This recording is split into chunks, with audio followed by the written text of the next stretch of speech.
damn it, man. That is crazy. Cause I see the hell in this place. Now tell me, man, if you get Frank Command Big Bad from the Sacrifice MCs, now tell me what you got to do. But close your eyes. Do you wanna feel this? Motherfucking twice. You better guess. So slow thinking. Let me tell you what it is. This because you don't know who gonna die for you. Can pick for the white one if I am. I better try it because if I know do. If you enemy, you can tell me cause I was gonna make you. How can I die for you? Big come free. If you don't trust me, come look for me. And I need your mind, better not you. Hey, better raise up your mind cause I'm not what you see. Be high level, my lyrics is for who can. Cause I'm not talking with you. You cannot feel me. I'm telling you now, but you can't forget me proud. Now let this motherfucking people gotta understand my vision. How many reasons I throw.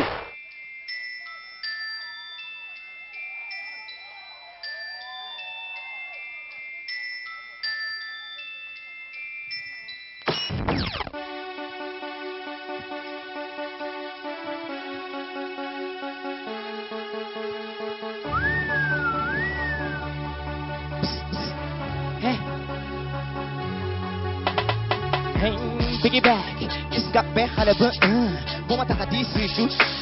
Oh, halabi mo dam ko kis break sama sabadan. Takdum mo na machijiman. Boy, ki mak mo fuck you want. Hello, your baby ganang ade. Saba? Poko no toka tete. Luta? Komlan. Fatlo no mana ame fene funu easy sagar. Fofu go to façon jege bo. Waaw ba tay de toute façon baby fonu tok gisé ndax li ma taxam bébé tu xamoo ko bébé tissé. Xam li nga bëgg tax bëgguma nga sori. Kon mooy li tax jow ma yama fu ma waxe. C'est tellement difficile la expliquer ndax même bu nu toogee nga nante dina jafe. Xolal dimbali ma waxatuma yaag may sonal. Bul taral baby ga ndax sama bëgg bi nga amee xamoo li ma jaral. Bul sax yow bul sax sonn bëgguma la tëj coono aw ma ci la. Lan? Bëgg na la muy la jël la la bëgg la bëgg rek nga ci jël. Ok, nga may ma wax la même bu dul na nga faj sama soxla du ñàkk mu neex la. Bari wax nga def daal. Fi nu nar a teg baby mbaggu boo ñu foofu lan koy tegante te li ma yàgg wër laa gis ko yor lu ñu xamul baby mooy mun naa ci sax de. ñi ngeen di gonde waaw waxal. nu ne baby girl doon mbirum xol la foog ñu ni dund sax somma wan la mbëggeel la te jëf la ndax lu for la ak wax kese du li tax nga gëm ma. bëgg naa la fen naa. waxam naa waja baby loo gis lu ni jéem la. yow léegi am sama ndëmb nga ba ma xolaat ci lépp looy dugg na nga ko war a gën a xalaat. dama jot am ci li góom jot a feebar ba sonn moo ma tax bañ a ñàkk ci jëm. yi ma bro xale bi moom ak bari sax góor yu bon ku joxe sa xol sa bopp nga tooñ bëgguñu ko dul ku ñu foo ak moom. duma bañ xale bi ndax dafa loxi sama bët yi mooy li ma yàgg sonn ci di ko wuti. dama musul bëgg ba fi te dama xamul lu ma di gis nii ci kii en tout cas dafa mel ni ki nii giri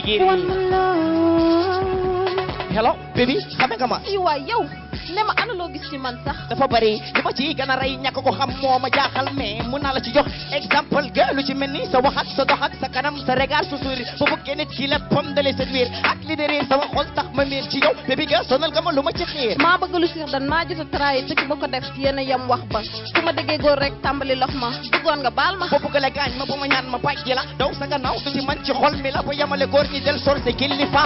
dama jot a am ci li góom jot a feebar ba sonn moo ma tax a bañ a ñàkk ci jëm. ma bro xale bi moom ak bari sax góor yu bon ku joxe sa xol sa bopp nga tooñ bëgguñu ko dul ku ñu foo ak moom. ma bañ xale bi ndax dafa loxi sama bët yi mooy li ma yàgg sonn ci di ko wuti.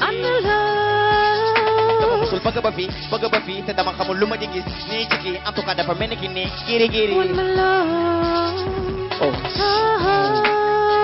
boy dafa aj amul lu ma deful gain pour mu cëpp mais aj na gain naka laa ko bëggee li am ci àdduna mais boy bi dafa aj non daa aj day ñëw seen day ñëw non du yoon nag musuma aj musuma doxaan ba fii nii do aj ma daaru aj mel nii musuma arrivé quoi c'est un peu bizarre non dama toog jox na ma nëmba koola mi ngi nii Cheikh Malick قلت لك ايه تسلم لها وجنكات وانا مشو ايه اي لا تقول لها جنكات خلي انا لا تقولوا شيء شنو ما قلت اجبر لاقوه خلي اخوي جاي وجه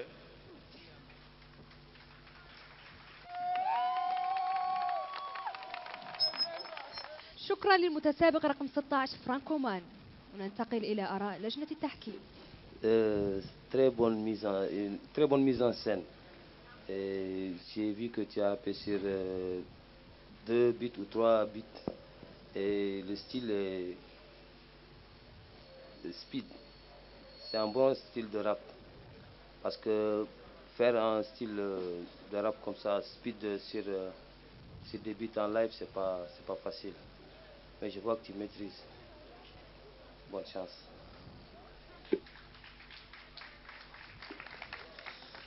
Salam alaikum Francoman. Alaykoum salam.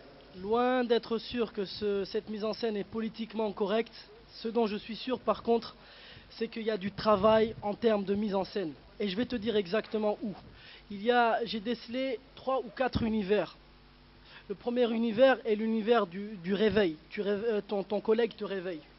On rentre ensuite dans une phase où tu es dans un style plutôt américain, que tu casses à travers un verre de thé qui m'a subjugué. Ensuite, on rentre dans un autre univers, c'est l'univers du, je l'espère, politiquement correct, qui est l'univers des jeunes. Et dans cet univers, dans cette relation intrinsèque avec la personne, il y a l'élément technologique, le téléphone, qui vient encore apporter quelque chose. Et tu finis par un autre univers qui est celui du monsieur qui rappelle que vous êtes, en fait, vous, rappeurs, dans un univers à part et que la réalité doit vous claquer, doit vous réveiller. Et franchement, il n'y a rien à dire. Bravo. Bravo. Très franchement, tu nous as encore surpris.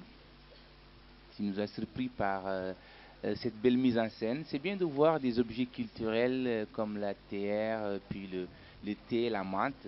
En tant que Mauritanien, ça fait vraiment plaisir.